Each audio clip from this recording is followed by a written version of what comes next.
ما إلهكم إله واحد فمن كان يرجو لقاء ربه فليعمل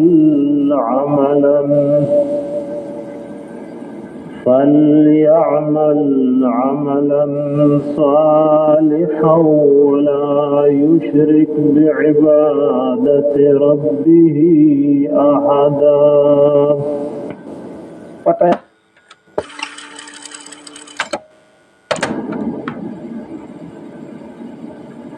د قرآن حکیم ټول سورتونه د خیر او د برکت نه ډک سورتونه دي. ودي سورت الله رب العزت د قرآن حکیم د سورتونو په منځ کې یو ډېر لوی مقام او ډېر لوی فضیلت ورکړي.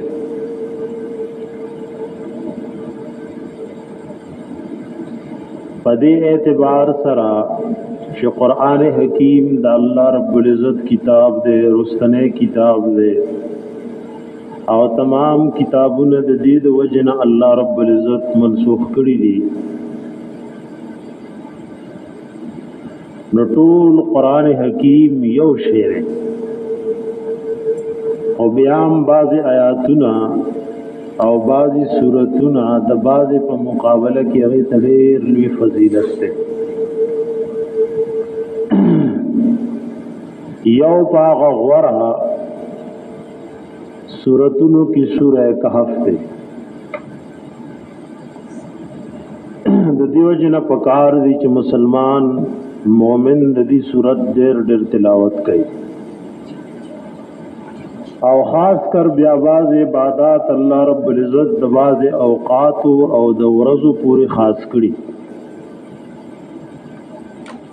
نو پای کې یو سورۃ الکهف هم ده چې د جمعې په ورځ یا د جمعې په شپه د دې تلاوت کول دا مسنون او مستحب طریقه ده.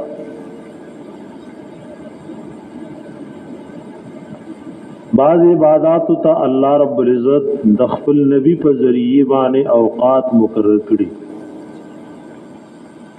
نو هغه عبادت هغه اوقات کې چې ادا کی نو انسان ته هغه پورا اجر ملوي. ځنه عبادت داسي چې هغه الله مطلقاً پریخي چې وی کوي او هغه لپاره یو وخت یو ورځ یو میاش یو شپه ورځ مقرر کړي نه. نو کدا هغه د پاره ته یو ورځ یا میاش یا یو شپه مقرره نو دې ترسم وې دې ته بدعت وې. لکه خیرات لپاره سو وخت مقرر ني دا وجه باز خلق مردگانو پس خیرات چې کیږي الله رب العزت داغي اجر او ثواب ورکوي او رسي. او بعض خلق چې هغه ته د درې می د سلوختی او د کال دانوم کی دي د چون کې درې مورز یا سلوختی او کال د الله رسول د عبادت د پارا مقرر کړی نو دا د ځان نه د غشه مقرر کول نه دا په شریعت کې زیاته خیرات کې نو کله چې د خوښي او کله دی وسو طاقت دے نو کشپدا او کورز دے نو خیرات کا دا غیر پار د ځان تعریفونه او اوقات مو مقرر کوا. د جمعې دا ورځم د باز عبادتو د پار الله رب العزت خاص کړي. لکه دې کې مسلمانان یو ځای راجم شي او د جمعې موضوع کی دارنګ دی ورځ او شپه باندې درود شریف ویل ډېر لوی ثواب دی. اسم د درود شریف ویل ډېر لوی اجر او ثواب دی. او بیا د جمعې په شپه او د جمعې په ورځ باندې د درود شریف د نور ورځو نه ډېر لوی ثواب دی. د سوره کهف تلاوت اسم سبب د خیر او د برکت او بیا د جمعې په شپه او د جمعې په ورځ باندې د دې نورم لوی اجر او ثواب او دا هغه علماء وجه ذکر کړي دا هغه عالمانو وجه ذکر کړي حدیث پاک کې راغلیو نبی علیہ الصلوۃ والسلام فرمایي ګور ټول فتنو کی خطرناک فتنہ په آخر زمانہ کې را روانه د دجال فتنہ چې نبی علیہ الصلوۃ والسلام فرمایي څومره فتنې چې په مقدس مکه تیری شوي نو په ټول کې لوی خطرناک فتنہ هغه د دجال فتنہ او څومره انبیاء علیهم السلام حدیث پاک کې راغلي چې الله دنیا ته را لېږلی نو هر یو نبی خپل قوم د دجال د فتنې نه يرولو نبی علیہ الصلوۃ والسلام امت توی زم تاسو د دجال د فتنې نه يرو او دام د الله نبی صلی الله علیه وسلم امت تویلو کچره زم موجود موضوع ژوندم او دجال راغه نزب داغه مقابله کوم او زور تکافی او کنه زما د وفات نرسو دجال راغه نو هر مومن د خپل ځان د طرف نه جګړه کوونکی وي او رب العالمین نبی علیہ السلام فرمائی زما خلیفہ دے د دې امت بارک اللہ بے مدد او نصرت کئی اللہ بے مدد او نصرت کئی او بیا نبی علیہ السلام فرمائی لیو نبی علیہ السلام فرمائی لیو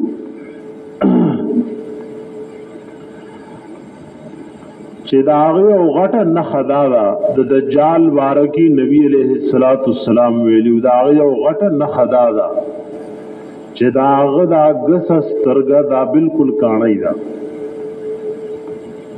دا غس سترګه د دجال وسوی دا بالکل کانای دا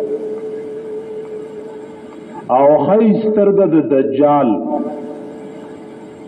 نبی علیہ السلام فرمائی اغه سرا دسترګي دی اړخته یا دی اړخته ځنی وخت کې غوخه وشي نو د دجال خیسترګي طرف ته ودا سي غوخه شوي چې هغه غوخه با توروالی طرف ترا نږدې شي او استرګه بیسګړي آبه پټکړي ورته دارنګ د دجال په تندي باندې باغی باندې بلیکلی کافر او یو سړی مسلمان مومن کلستل کول شي او کني شي کوله نو هغه به دغلولي دانخ نبی علیہ السلام د دجال ذکر کړی چې ګس سترګا دا غسدا دا وکانای وی او دا خی سترګم دا غدا سدا رسول الله صلی الله علیه وسلم فرمایلی چې دا غي دی یو طرف ته غوخه یو دا غوخه به دومره ډېرې چې توروالی ته ورسېدلی او د دجال په تندی به لیکلی وی کافر او که څوک لیکون کې دی او که لیکون کې نه دی خو چې مسلمان دی نو د ایمان په قوت واغه څه کوي اول استې شي کافر په لیکلی دارنګ دا نبی علیہ الصلوۃ دا عظیمه فتنه زما عزتمند چرس دا ان شاء الله ذکر کوم دار روانو او د دین هر یو نبی خپل امت يرولو تروی چې نبی علیہ السلام خپل امت ته د دین ير ورکا او داسي ير ورکا داسي يرا د حضرت براء بن عازب رضی اللہ تعالی عنہما پر روایت کی راضی چې نبی علیہ السلام موږ د دجال نداسه او يرولو چې مونږ وی چې بس د مخامخ د کجورو په دی باغ کې ناس ته وبس روز یعنی داسې طریقې سره وی نبی علیہ السلام موږ د دجال فتنې نه ویرولو چې مونږ وی چې بس مخامخ دغه د کجورو په دی باغ کې ناس ته وروزي دارنګ ام المؤمنین عائشہ صدیقہ رضی اللہ تعالی عنہا وګي فوزنانم تم پکار دي چې د قران او د سنت او د دین مسائل واوري نو ام المؤمنین نبی علیہ السلام کور تراغ ام المؤمنین عائشہ صدیقہ رضی اللہ تعالی عنہا جڑل رسول اللہ ورته ویلی جاړي وی دا الله نبی تاسو دجال خبرو کې او دا غدا خبره او فتنه دې ډېر رانیږدې کا دا غي د وجنه زجاړو نو رسول الله ام المؤمنین ته ویلو چې کچره ز ژوندم نو زه د دجال لپاره به کافی او کچره زه وفات شم نو هر مؤمن د ځان د طرف نه جګړې وکړي او الله زما خلیفہ دې د هر مؤمن سب کوي مدد او نصرت وکړي مدد او نصرت وکړي نو دا عظیم الشان فتنه د دجال دا په آخره زمانہ کې سرګندي دا سوره کهف چې څوک لولي او خاص کر د جمعې په ورځ باندې نو که د دې جمعې نه راواله تر بلې جمعې پورې د دجال فتنه رااله نو دې به ته الله په امن او امان کې ساتي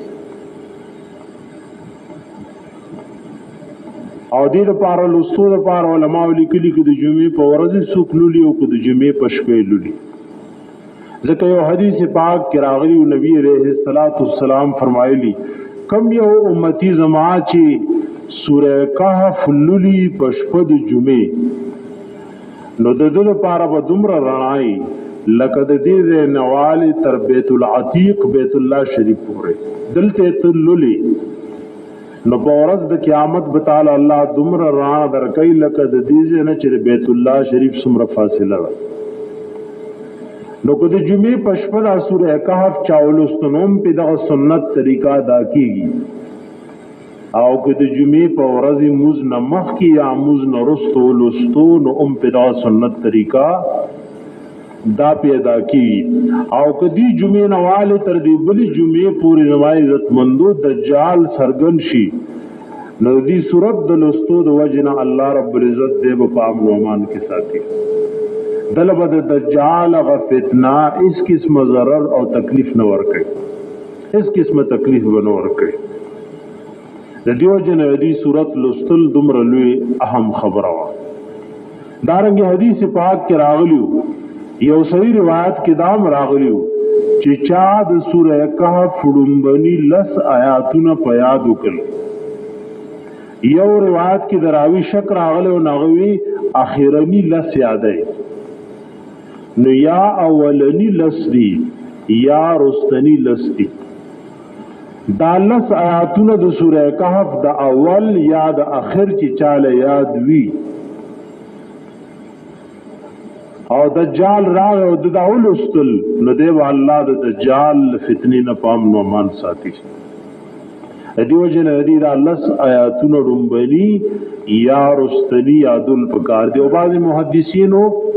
د ترجیح صورت اختیار کړي او دی اول ته ترجیح ورکړي چې دا اول لس آیاتونه دي او بعض ویلي چون کې دراوی شک دی نو لس د اول نه یاد کی لس د اخر نه یاد کی نو شل آیاتونه یاد کی دا چې کله د دجال فتنه را سرګند شوا نو رب العالمین به سکي د دجال فتنې نه په امن او امان ساتي د دجال فتنې نه د دې صورت د لستو د وجه زما عزتمند په امن او امان ساتي حدیث پاک کې دا راغلی نبی علیہ السلام فرمایي چې د جمعې پر ورځ باندې سوره کهف لستو نو د دوو جمعو ترمنځ بد د پار رڼای او رڼا نه مراد د هدایت رڼا ده یعنی دیو د گمراهو د فتنو نه الله رب العزت پام او امان ساتي اولی د دې صورت په مقصد به وسړی ځان پوهیم لکه اصحاب کهف د الله اولیاء دا غي په وخت کې یو ظالم بادشاہ او دا غلوی او د دجالی فتنه وا لیکن هغه ځوانان الله په خپل رحم او توفیق داغه د فتنې نه وساتل دارنګ دي کې د حضرت موسی علیه السلام او د خضر علیه السلام واقعا دارنګ پدې کې د حضرت ذوالقرنین رحم الله واقعا دا واقعات چې سړې لولي پدې کې د الله قدرتونه وي دا انبیاء علیہم السلام معجزات دی، دا اولیاء کرام و کرامتون دی، نو دے چی بار بار دا کرامتون لولی، نو چون کی دجال خو پټول ساحرانو کې لوی ساحر دے، او د کرامت او د سحر په منځ کې ډېر لوی فرق دی. د کرامت او د معجزې په منځ کې لوی فرق دی، نو چې بار بار دې دا صورت لولي نو دا واقعات به د په دې ذهن کې مستحضر وي، او د دې د لستو د وجه نه الله رب العزت دې د دجال فتنې نه په امن و امان ساتي. وګوره یاد ساتئ زما عزت مند رسول الله صلی الله علیه وسلم ویلي چې څومره فتنې د آدم علیه السلام د دور نه راوالي تر نن پورې راغلي، د دجال د فتنې غونتې خطرناکه فتنه په مخ د ځمکه نه تېره شي او نه به راشي. او هر یو نبی خپل قوم یرولیو، رسول الله صلی الله علیه وسلم خپل قوم یرولیو، صحابه دومره په یره شول. رسول الله ولا تسلی ورکا وی د دجال فتنې نه مخکې په نورو فتنو یریږم. وی نور فتنې سدي رسول الله ورته الائمه المضلون، اغا امامان چې هغه گمراه کوونکي. امام نه دغه دینی امام مراد دی او دنیوي بادشاہ هم ته مراد دی. همیشه لپاره خلق بی دیني پس روانيږي د خراب بادشاہانو د وجنا او د خراب مليانو او د پیرانو د وجنا چې هغه ته بدعت طرف تراکاږي، ظلم زیاتی او د بی دیني طرف ته راکاږي. نو رسول الله د دجال نمخی زدا گمراهی د مشران مبارک تاسو نه یریږي. هر هغه امام، هر هغه مولا، هر هغه پیر او دارنګ زما عزت مندو، هر هغه لیډر، هر هغه بادشاہ چې د بی دیني طرف ته خلق راکاږي، رسول الله امت تر دې نه ور کړو چې خبردار شي د داسې امامانو نه، خبردار شي د داسې مليانو، پیرانو، د بادشاہانو نه چې هغه د گمراهۍ او د بی دیني طرف ته تاسو راکاږي. د دجال زما عزت مندو ډېر لوی عظیم الشان فتنه، ډېر لوی عظیم الشان فتنه ده. او د دې صورت د لستو د وجنا چې کوم مؤمن د جمعې په شپه یا د جمعې په ورځ باندې دا صورت لولي نو رب العالمین به د دې فتنې نه په امن و امان ساتي. بعض بدعات یې ګوره په هغې موږ سور زور کړی، بعضی سیزونه د خپل عمل لاندې راولي. روزانه کم مسلمان چې د شپې سوره ملک تبارک الذی چې ورته تاسو وایي دا لولي او سوره الف لام میم سجده لولي، د قبر عذاب په دبانې نه. اوس د قبر عذاب څومره لوی شی دی او د دې سورتونو د دواړو په لوستو باندې 15 منټه نه لګي. په خوا د جمعې په شپه باندې امام بلوستو خلق ورته ناستو او دا شی یو ضروری ګڼل او ضروری اعلان کی په دین کې د دې لپاره زما عزت مندو سو وجود نو اصل نو کا اصل یو نو دا چې هر امتی، هر مسلمان، هر قرآن خوان دا د شپې د کېدو نه مخکې سوره ملک او الف لام میم سجده ولولي، د قبر عذاب بپینی. ناغه نیمګړی حدیث مونږ راواغستو، نیمګړی عمل مو په شروع کو د جمعې په شپه او بیا خاص کر امام به خلق بولناس. اوس که خامخا د جمعې د شپې د تخصیص سړی خوند ول ورکوي، لکه په نورو شپو کې دا شپه ورځ ته الله یو خیر او برکت ورکړي، نو د شپې راشه او سوره کهف ولوله، ماسوتن موز نه پسې ولوله، ماښام نه پسې ولوله، یا د ورځې سوره کهف ولوله. حدیث پاک کې راځي هغه صحابي برا ابن عازب رضی الله تعالی عنہ یو صحابي د شپې قرآن لوسو، او روایتو کې راغلي چې دا حضرت سید ابن حزیر رضی الله تعالی عنہ سوره کهف د شپې لوستو او ور سره استړلې ولاړو، ځکه صحابه کرامو زندگی ټوله مجاهدانه زندگی وا، مجاهدانه زندگی وا، مجاهدانه زندگی واس ور سره تړلو چې هغه تلاوت به شروع کو نو اس اترې دولتې شروع کی چې هغه بس کو نو اس بکلار شو، بے تلاوت شروع کو بیا اصلتی کی داغه بچي نږدې یحیی نوم داغه د اس سره تړلو هغه سره فکر پیدا شو چې دا اس چې تلته متي وای دا بچي دل نکی نو تلاوت بس کل چې وی قتل سر د پاسه نږدې غونته وریز دا او پای کې د ستورو غوندي چراغونه ولي ساری نبی علیہ الصلوۃ والسلام ته وای دا دي صحابي کرامتو دا دي صحابي کرامت خو یاد ساتي کله د ولی او د صحابي کرامت خو ولی له کرامت پته ني دا دي صحابي کرامت خو غل پته نشي دا سدي رسول الله صلی الله علیه وسلم تصاری راغه او دا ټول کیسه واقع ورته تیرکا دا الله نبی ورته وای دا آرام او سکون دی اغا سکینه دا چې د قران د تلاوت د وجنه الله را نازلې وی اقرا لولا ابن حذیر لولا کچریتا لسته نو ټول شپه بدا د وریز شکل چپای کې د دیو غون تراناګانې بلې دي دا ټول شپه ستاسو سر د پاسه او ټول خلکو د دې نظاره کوله ور صحابي ته پته نه او دا کرامت د اولیاء کرامو زما عزت مندو حق کرامت د اولیاء حق دے خو بازي بناوټي او مصنوعي پیران روتی زما عزت مندو او امت مسلمه په غیبانه دوک کی دیو جن چې قران لکه نه دا صورت لکه نو د سحر د جادو او د کرامت په منځ کې تعالی و فرق او تمیز واضحېږي تمیز بو واضحېږي نو بیا وت پاغي دوک کېږي دا د قران حکیم د نزول د وجه زما عزت مندو آرام او سکون نازلېږي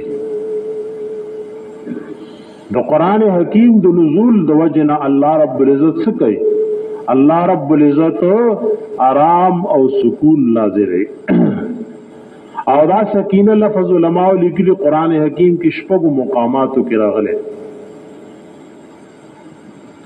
او شیخ الاسلام ابن تیمیہ رحمت الله علیه بوي او داغه شاگرد حافظ ابن قیم رحم الله مدارج السالکین کی ذکر کړي او داغه نورست نور عالمانو ذکر کړي چې کله یو سړی پریشانو مصیبتونو په مخ کو نو دا شپږ آیاتونه دی راجمه کی چې کې لفظ السکینه راغله او دا دی اولولینو داغه پریشانی به الله رب العزت ختم کی دغه په روان ابي ارسطو عالمان ویلي چې د شیخ الاسلام ابن تیمیہ رحمت الله علیه دا تجربه ډیر عجیب تجربه د باز عالمانو تجربي وی په د قران د باز آیاتونو مبارکي د قران د باز آیاتونو مبارکي د باز عالمانو تجربي وی چون کې د قران او د سنت او د دین د اصول سره د هغه ټکراو ناراضي نو داسې تجربه د شریعت نه خلاف ني لکه شاه اسماعیل شهید رحمت الله علیه او شاه احمد شهید دا غي ترتیب داو چې کله به حمله کولا نو شاه صاحب بخپلو مجاهدین ته وی چې یو لسکرتا سوره قریش اولولې او ځان باندې چوف کړ داولو ځان باندې چوف کړي او بس غیر د دشمن الله رب العزت لري وکي نو شیخ الاسلام ابن تیمیہ رحمت الله علیه خپل زموږ تجربه ده چې چا باندې څه پریشانی او تکلیف یو د شپږ آیاتونه د قران لوستل او راجمه کړي نو رب العالمین هغه پریشانی او تکلیف ختمي او دغه آیاتونو د وجه الله سکون او اطمینان دا په زړه کې راوړي دا آیات یو راځي سوره بقره کې دویمه پارا کې د آیات کریمه راځي حضرت طالوت رحم الله داغه په واقعیا کې الله رب العزت ذکر کوي دویمه پارا چې کله ختميږي نوال تدغه لفظ راځي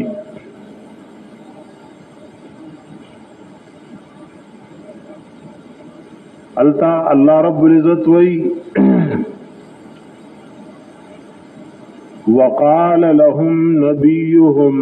إن آية ملكه ایاتیکم التابوت فیہ سکینۃ من ربکم.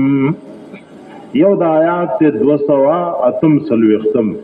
چې دې کې دا لفظي سکینۃ راځي. دارنګي دو پیری دا سوره توبه کې راځي. دا لفظ دو پیری سوره توبه کې راځي. یو ځل الله رب العزت دا ذکر کوي د جنگ حنین بارکه. الله وی ثم انزل السکینۃ علی رسوله وعلى المؤمنین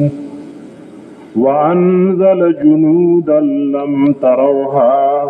وعذب الذين كفروا وذلك جزاء الكافرين. دا شپږشتم آیات ته او ورپسې یو کم سلوختم کی سوره توبه کی راځي او سوره فتح کی دا درې پیری راځي. الته چوغې دا شپږ پیری لفظي سکینۃ قرآن کی راځي. کله مشکلات وی، پریشانی وی، بیماری وی، نو حضرت حافظ ابن قیم رحم الله و یو حافظ ابن تیمیہ او دا غین رست نور عالمانو ذکر کړي چې دا د پریشانو او د تکالیفو د ختمېدو د پاره یو ډېر آسان علاج دی. نورز میرا کولو د دې صورت لستو د پاره دومره لوی برکات دي. کم مومن مسلمان چې د جمعې په شپه یا د جمعې په ورځ باندې سوره کهف لولي د دجال فتنې نه به الله پام نو مان ساتي. او بیا ګوره دا خبره معمولی ګڼل نه پکار نن زمون ایمانی قوت او طاقت دومره خراب شوه او دومره کمزورې شوه. امت د ټیوی فتنې لټینګيږي نه ورنه دی ټول معاشره کې وګورئ چې څوک څوک تی بچي. یو سورج پس چته یو مصنوعي او بيدینه پیر پیدا شي دا غد د دجالیت فتنې ته امت نشي ټینګېږي. خز یو سړی ور رواني او بیا تشبیم پکې کوي. دارنګ معمولی دی او امام د گمراهی فتنې ته امت نشي ټینګېږي. د دجال امراضی مشان فتنه په مقدس مکه نشته. داسی کمزوری ایمان حالت کې کراشي تاسو ګور موږ لکه چاوي کنه چې فلانی دی کې فلانی دی کې وای ډمه راغلی او بیا ور سره نورم خبره درنه کا نو بیا په دې محله کې سکون پاتې کیږي. تاسو ګورئ کوم ډیرو کې چې ټي وی ګان دي څنګه ول خلک راجم کیږي او کو بیا والا بل پروګرام مو کی نو بیا غدیره کې څومره خلک ناز دي. نیکان خلک پس سپینو ګیرو پلولیو ګیرو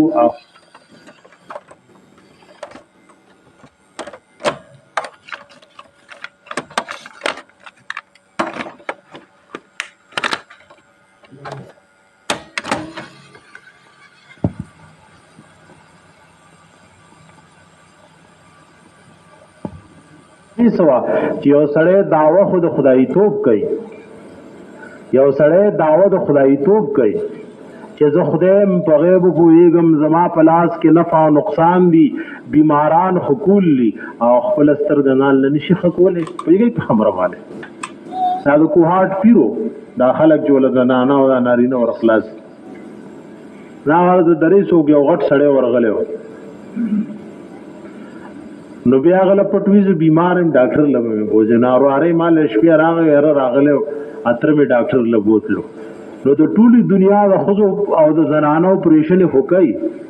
لیکن خپل پخپا کې دردو نه راغي بندوبست ورسره نو ویلې په خبره او یاد ساتي چې د قران او د سنت په ماحول کې کېنه تاسو نو پته لګي. باسي زمون دي کلینم خلق عابل جمعه سي قدرتي خلیل خبر رااله انا بعضی کسانو کې غلاو او تیری نو یو مالوي چا دلوي مې لکه څه خبره ما خو قدرتي خدای له کوار د پیرا خبر را لګل ما نو دا خیال کې نو چې دا فتنه دې ګنې دې لم را رسیدلی او د دې نه دې مخزيزي او دې ملته کې شپې کوي ویلې په خبره دا خو د تقریر نورستو به اعمال پته ولګي جره دې کوم داسې باغیرت خلق شتا او داسې په عالمانو په قرآن او په توحید مین خلق شتا چې هم د دې نه ولا سفر کوي. مال خدای شته چې دا پته نه وي چې څوک یا تلی یا کني تلی ورستو رااله بیا پته ولګیږي. ناغه په خپل زمای عزتمند بیمار او خپل ملک لیوي چې ما پټ څوکا ډاکټر لمه بوزا. نو دجال هو ټول خلق لوي چې الہ او معبود او سترګه به خپل کانای وي، سترګه به خپل سوي کانای وي او دارنګي په دې تندې به کافر لیکلې داغه بدا وسو طاقت ني چې هغه کافر لفظ د خپل تندې نه لري کی.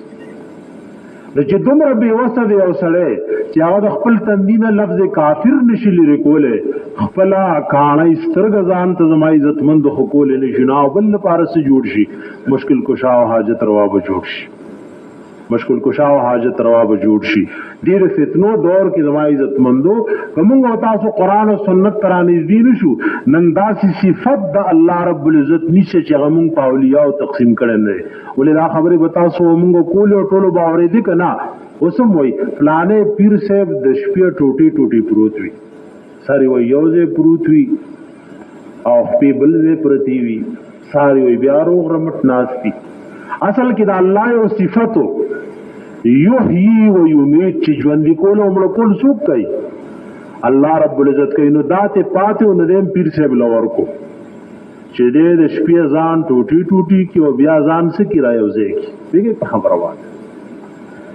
مړ کول او ژوند کول صفات زما عزت مندو دی یو الله دی. بعضو فلانه بابا د شین ازمری په شکل کې د قبر نه شپې روزي. نو زماره زناور د کس شي یو سړی د ولی الله او د بزرگ نه زناور جوړي دی عزت کو کلاغه بي عزتي او کزما عزت وندو زماره ک زماره خو غوي او زناور نه کنا. نو صاحب پنيز دی ولی الله عزت او احترام دار زیاده انسان ددا طاقت الله نه ور کړي. انسان مختلف شکلونه نشي بدلول زما عزت وندو. دا شکل شیطان بدلول شي. دارنګ پیریان په مختلفو شکلونو کې عالمانو لیکلي چې سرګندې دي شي. خو ولی د زمری یا زما عزت مندو د بل زناور او حیوان په شکل کې سرګندې دي نشي. دا د دروغ کیسې او کہانی زما عزت مندو د اولیاء په جوړ کړي. دا یاد وساتئ ولی لپاره دا خبره شرط ده چې ولی به د قرآن او د سنت عالم وي، او د دین نه خبردار وي. جاهل سړی ولی الله نشي کېږي. نو دای ورپسې کیسې مشهوري کوي دیوانه بابا دی ویږي په خبره باندې او چاواله چې موزو کا وای ولې پرېمې دی الکا ما باندې موزو نه سره کوي او بس چې مجبور کو نو غسل خانه لوردن نشو او بیا ډېری سار شو چاواله چې سکه نو به ټولي کل میمل مې رسې وغه وینځل. دا زمون خلق اولیاء کرام اچاراله بیا قبر لتلو یو شل منه غټه دا پکې یو سورې دی وای چې دا هغه تصفه ده یو دا ور پورې خنداګان لا بلی کې هغه وای دا یو شل منه غټه وای چې شل کسانه فضول ابن شي اپکې چا سورې کړو دا دیوانه بابا تصفه. دا خنداګان زما عزت مندو د اولیاء کرام پوری کی. اولیاء کرام زما عزت مندو داسې خندا خلق نشي موږ تاسو ور پسې ځان نه کیسې او کہانی جوړو. عرض مې دا کولو چې د دجال عظیم شان فتنه ده. نبی علیہ الصلوۃ والسلام ویلو دجال براشیو دا ویلو چې دا هغه د اثر بسوي ډېر سخت ګورګوتی وي. تا ګورګوتی غونته سر وي د دجال. دارنګ نبی رسول الله یو کافر چې د جاهلیت په زمانہ کې ترشه عبد العزى داغونمو وې د دغه شکل وې ځکه نبی رسول الله دجال په شپه د معراج کې لیدل.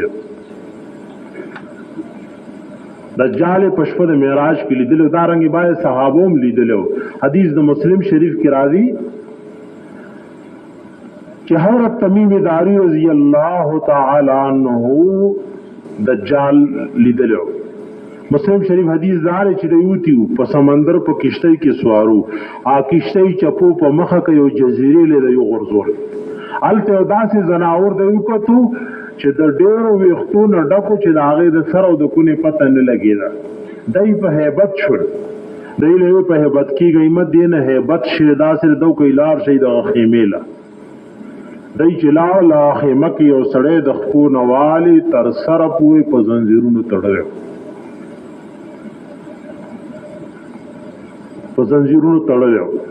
حضرت تمیم داری رضی اللہ تعالی عنہ دی تپوسونه دی نشورو کل او داسې تی د حجاز مقدس تپوسونه کول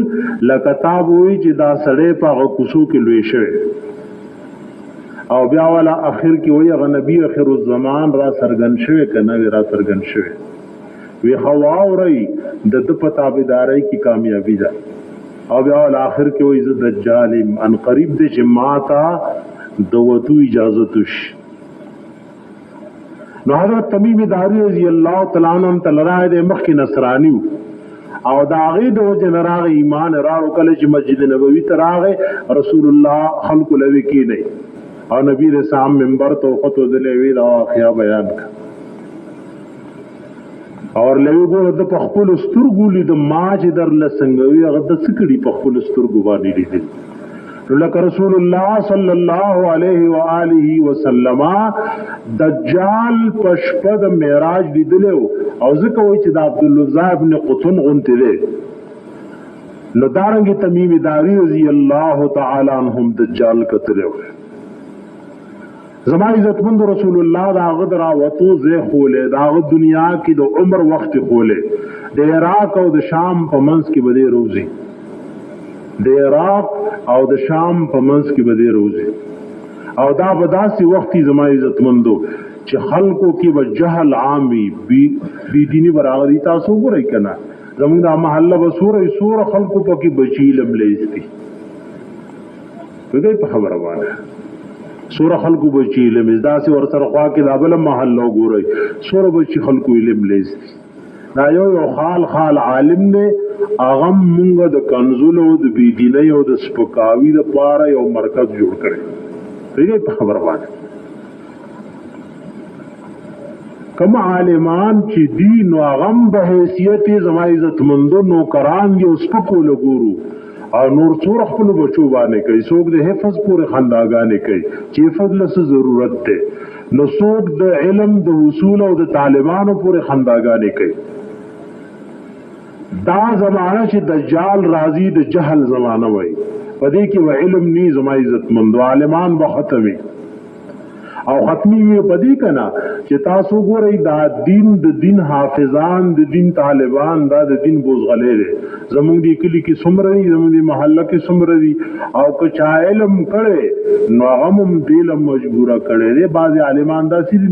نیکان خلک دي چې تقوا ته سره حیرانيږي او په بچوي د دیو جن علم ونو کو چې له ټول مرخل کو کنځلي کړي په خبره باندې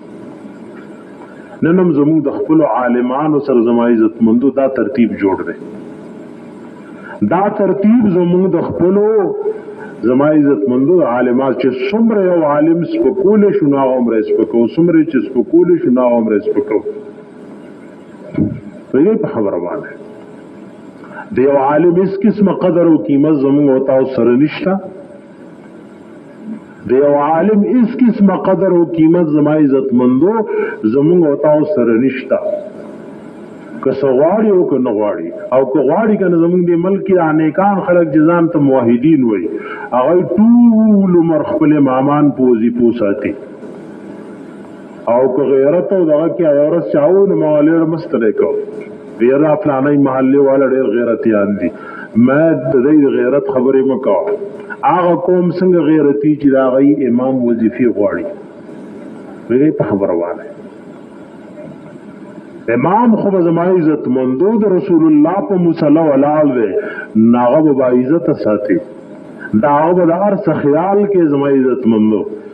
چې هغه تانه په ارس کې اوچتي امام غره کې چاله سے سختی او سخت خبرو کا نه امام په بد نه لګي او کې یو سړی امام تسبک خبره کوي د امام بی عزتی کوي نو دا هغه په حق کې زما عزت مندو د شرمندګۍ خبره ده دا هغه په حق کې زما عزت مندو لوی د شرمندګۍ خبره ده نو دجال په داسې وخت کې راځي چې جهل وي علم بني په خلکو کې علم په خلکو کې رسول الله فرمایلی د عراق او د شام په دې منځ کې بروزي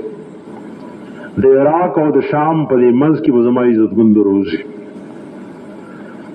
او دنیا کې به د هغه عمر 40 ورځې وي او په 40 ورځې کې په تمامه دنیا کې به ګرځي. نبی رسول الله فرمایلی لومبنۍ ورځ به د کال عمرې د 40 ورځې عمر به لومبنۍ ورځ به د کال عمرې، دویمه به د میاشتې عمرې او دریمه به د هفتې عمرې او د نور ورځې به د عام ورځ عمرې. او په دې ټول دنیا کې به زما عزتمندو دې ګرځي او دومره لوی سحر به د هغه سره زما عزتمندو. الله امتحان دی، باران به د هغه په سحر ورېږي، بس د الله امتحان دی نه که نه پوهېږئ په خبره باندې. باران چې څوک د هغه خبره ومني او څوک د هغه تابعداري کوي، باقاعده باران به پرې ورېږي. ساری به ځناور ټپ ټیپ او خوار تلي وي صحرا ته، ماښام چې راځي غوښې به پرې نه راځایږي، شوده به پکې نه راځایږي. تا چا چې د دجال خبره مني او څوک چې خبره نه مني زما عزتمندو پای به قحط راځي، د هغوی ځناور به د لوږې نه مري، باران به پرې نه کېږي. دومره لویه فتنه، دومره عظیم الشان سحر. دارنګه د هغه سره یو قسم ته د جنت او د دوزخ یو شکل غونتی به جوړ وي، ظاهري او شکل غونتی به د هغې جوړ کړی. زما عزتمندو دا به د هغه سحر او د هغه دوکه وي او په دې ټوله دنیا کې به ګرځي، صرف مکې معظمې ته نشي رادننه کېدی او مدینې منورې ته نشي رادننه کېدی. مدینې منورې ته به راشي ځکه دا ټول کلي سوره بني اسرائیل کې الله وایي داسې یو کلی نشته چې موږ به د قیامت نه مخکې روانه نه، هر کلی به روانېږي. او بعضې عالمانو لیکلي په ټولو کلو کې رستنی کلی چې به روانېږي نو هغه مدینه منوره وي، مدینه منوره وي. د دې نه مخکې به بعضې کافر په خانقاهې غالب شي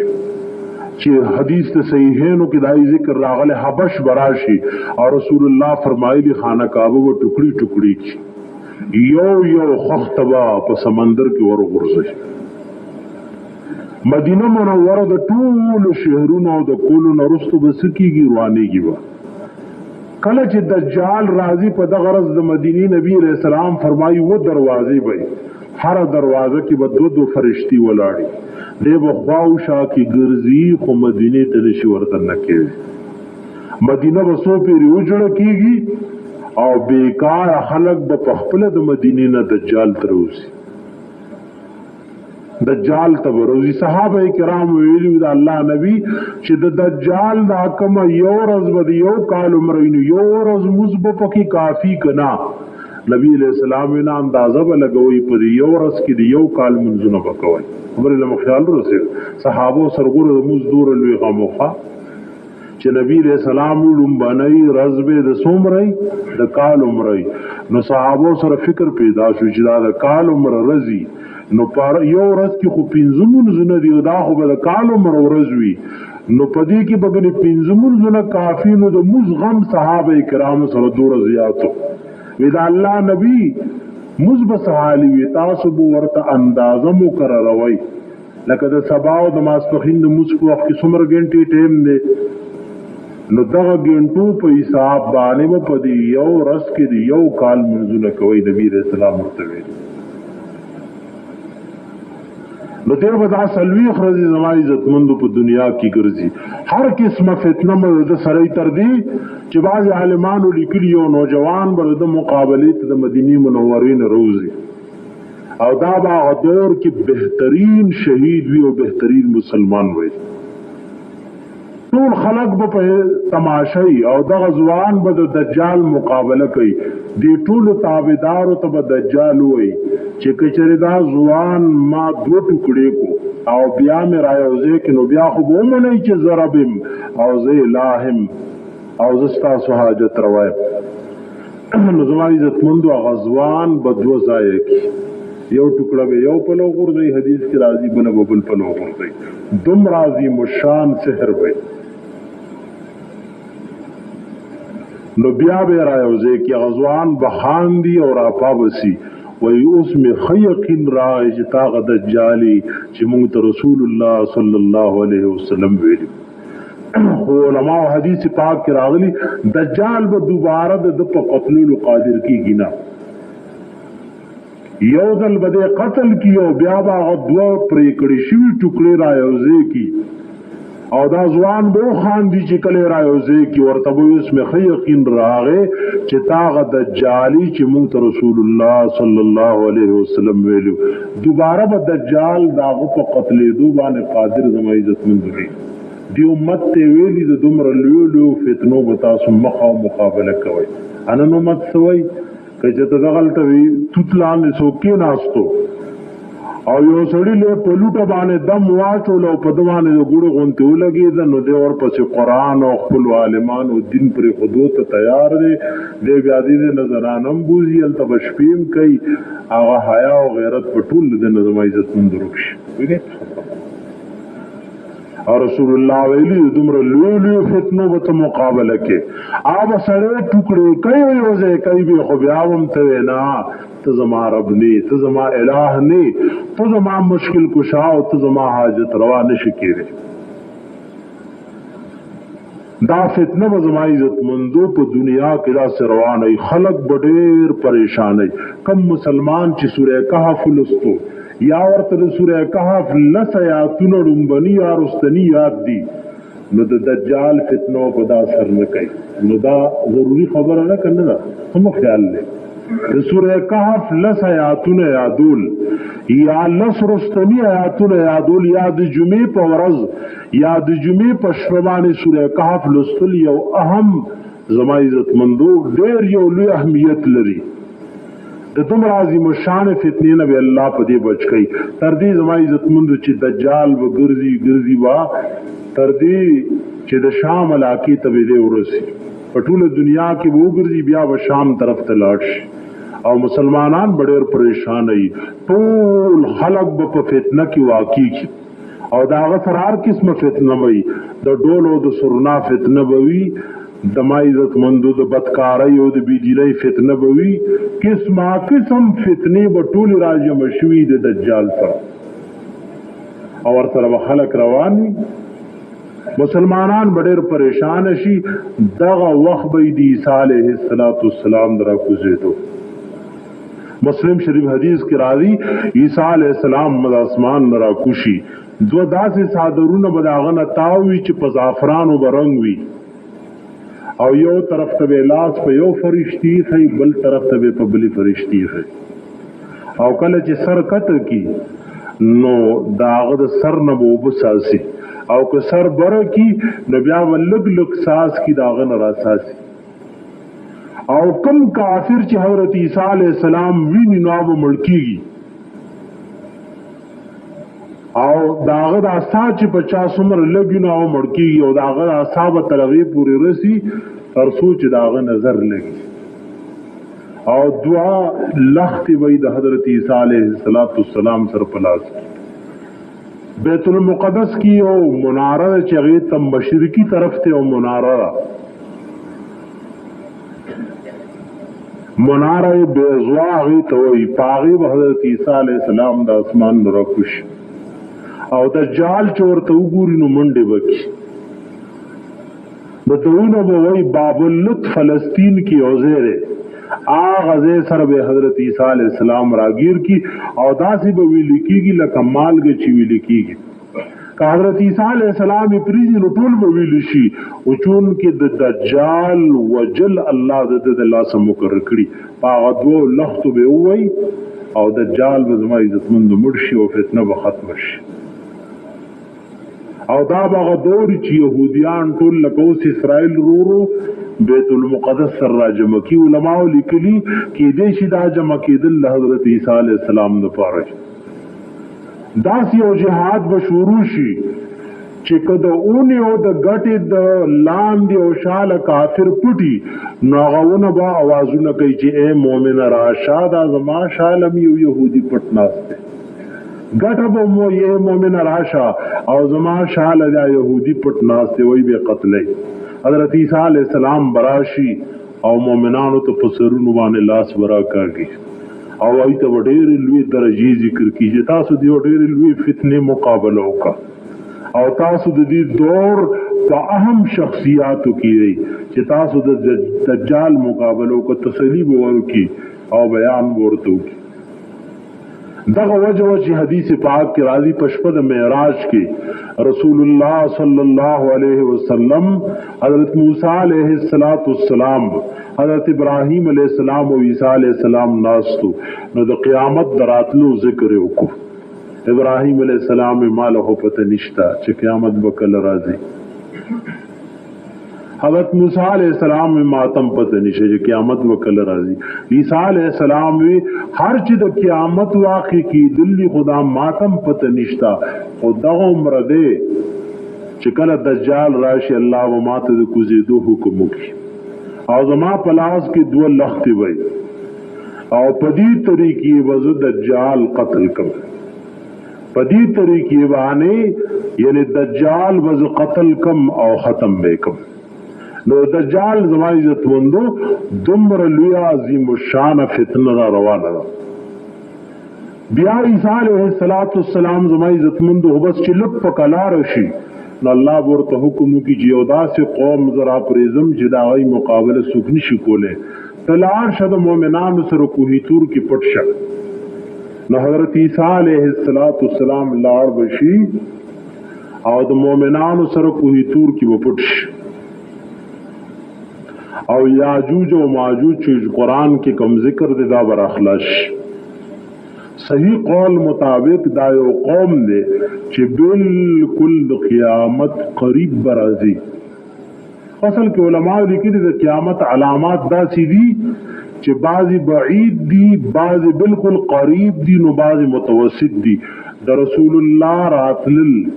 دا د قیامت دراتلو یو لري علامه وا سپوږمۍ دو ټوکړې شو رسول الله معجزه وا دا د قیامت دراتلو علامه وا مشرکان نبی علیہ السلام ته سم معجزه سرګند نکا رسول الله د سوار لسم شپه و راجم شه سپوږمۍ ته اشاره وکړه نو سپوږمۍ دو ټوکړې شو جبل حرا په منځ کې پاتې شو نیم یو طرف ته لاړه نیم بل طرف ته لاړه رسول الله وی گواشه زدا الله رسول ادا ور سره بازي کې سبحان الله یو ذکر چې یو ټوکړه د نبی رسول الله په یو لستونی کې ورننه او تاوبل په بل طرف ورننه دا د رسول الله الفاظ نو دا کې ځخانو دروغ جوړ کړو نو دا د سپوږمۍ دو ټوکړې کېدل د نبی علیہ السلام راتلل د علم کمیدل د جهل ډېرېدل دا د قیامت علامات کی خودی تبعید علامات وي د دجال راتلل زما عزت مندو د دجال راتلل دارنګ د عیسی علیہ السلام سرګندېدل د یاجوج او ماجوج راتلل دا د قیامت درمیانی علامې دي نور چې د مغرب نه روخیږي نو دا بیا بالکل نږدې علامه ده چې عیسی علیہ السلام ویلي زه چې راکوشم نو بیا به قیامت داسې قریب وي لکه یو اوښه حامله ده او مالکان د هغې په تمه دي چې شپې لنګي وي سهار لنګي قیامت به دغه شان رانږدې وي قیامت به دغه شان را نو د یاجوج او ماجوج فتنه به سوره مدبا عیسی علیہ السلام د مؤمنانو سره کوی تور کې پټ وي او دومره به تکلیف وي چې د یو غوی سر دا به یو سلو دینارو د زرو دینارو نه غوره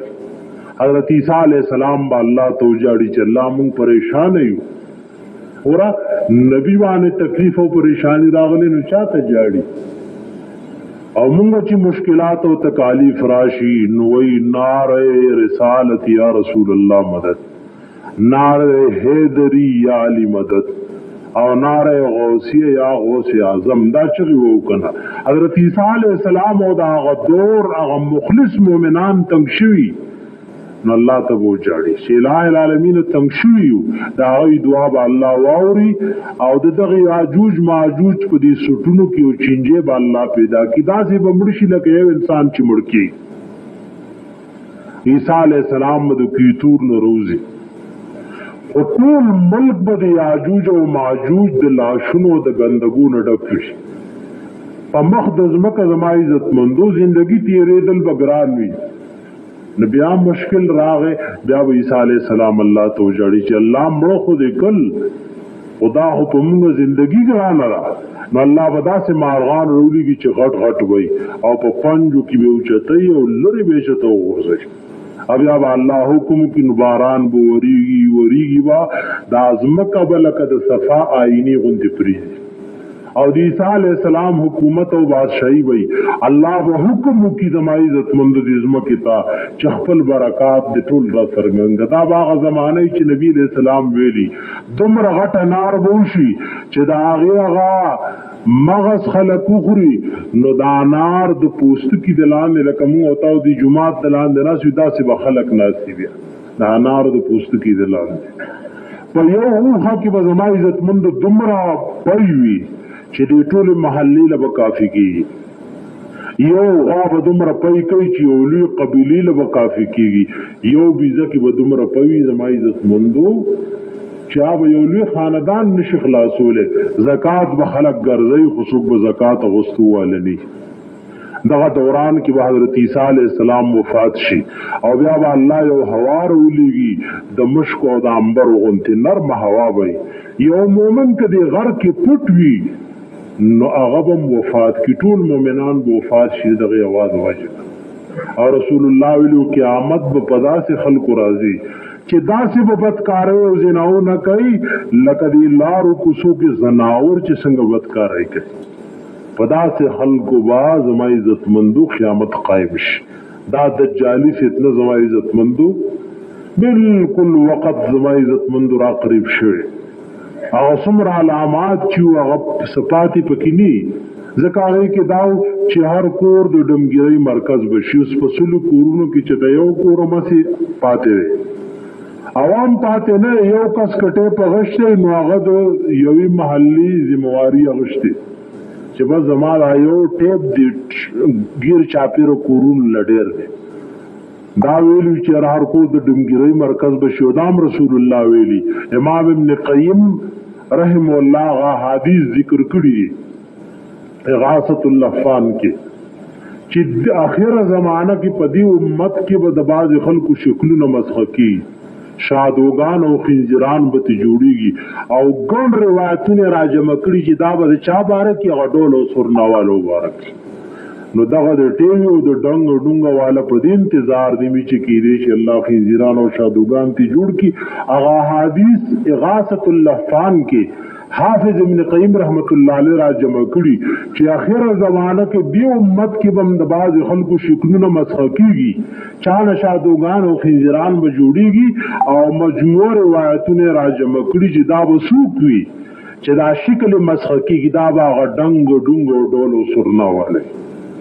دا به غډنګ ډونګ او ډول سرناواله دارنګ دا راغلي خلک د مور او پلار بیزتی به شروع کی. رستنه امت برا پاسی او مخکینو پسې به کنځلي او بدردي شروع کی. د مشر څخه قدر به پاتې نشي زما عزتمندو، د عالم څخه قدر به پاتې نشي. دا څه قدر زما عزتمندو پاتې بالکل هیڅ قدر زما عزتمندو علماء نه پاتې، هیڅ حیثیت زما عزتمندو طلباء نه پاتې. بالکل آخر دور راغله، هر سړی په خپل رائے پسې او خپل فکر پسې روان دی او په هغې نازېږي. د بل چا په فکر او په رائے زما عزتمندو د هغه څه کار نشته. کافر ټول را جمع شوي د مسلمانانو زما عزتمندو د تباه کولو او د هلاکولو لپاره. نو نن موږ او تاسو له یره پکار ده، الله رب العزت ته توبه ایستل پکار دي. زما عزتمندو خپل شکلونه د شریعت مطابق کول پکار دي او خپل کور کې زما عزتمندو دا ډنګ ډونګ ختمول پکار دي. هغه مولانا صاحب زموږ استاد دی، الله دې په عمر کې برکت واچي. تنار مولانا صاحب نامخ کې څوک وفات شو نو هغه چا مقبره کې تپوس وکړو. دا څه لازمه نه ده چې ګنې یو لوی عالم وي نو هغه ټولو مسلو پته چیرې لوی زوی چې بالغ زوی دی نو د بېدینۍ او د مزد نه کولو د وجې نه سړی والی شي او کدي شي والی. مولانا صاحب لجزیه نو معلومه مونږ دا ټول ناس تو نور معلمانو تاسو کوم ولې موږ هم پته نشتا صرف دا عمر دی چې بعض بالغ اولاد ما مولانا صاحب لوي چې بعض بخاری شریف حدیث کې راوي چې ابوبکر صدیق رضی الله تعالی عنہ ام المؤمنین عائشہ صدیقہ ته سپیړه ورکړو اعلان کې هغه د وخت کې واده په نبی علیه الصلاۃ والسلام باندې محدثین لیکلي دین دام لازم شو کو لور دی وادم کا نغې له سپیړه ورکول شي دا ادب د وجنه حضرت عمر فاروق رضی الله تعالی عنہ حضرت حفصہ رضی الله تعالی عنہ چې لوري وا هغه والی وا او بیا وروسته مولانا صاحب دا مسله چې ته ولټوي نو مفتی رشید احمد صاحب احسن الفتاوا کې ذکر کړی او حضرت تانوی رحمت الله علیه امداد الفتاوا کې ذکر کړی مرقات کې مولا لکاری